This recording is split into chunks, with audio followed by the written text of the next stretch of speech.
Hello guys, in this video I'm going to show you how to use the ChatGPT with the Notion integration. To do this, first we are going to log into our ChatGPT account, either on the website or directly in the desktop app.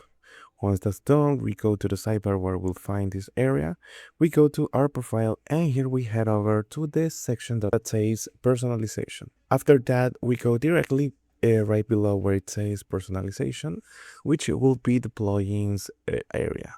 So we are going to enter this section here and we are going to click it directly on search or browse plugins. Here we'll have all of these and we go to the productivity section and here we have the Notion. If it doesn't appear, you can go to the search bar and search directly for Notion.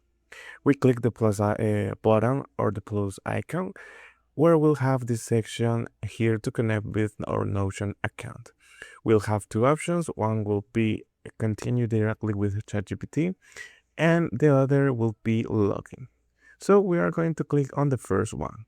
While we do this, we'll have to click where it says sign in to complete the connection with our ChatGPT account. And as you can see, it will redirect us to the Notion section where we'll find the connection with our ChatGPT account. So we'll have to complete this whole process. And once we log in, we'll get the following screen requesting all the permissions or access. We'll click continue, which will be Notion MCP. By doing this, we'll be connecting ChatGPT with our Notion account.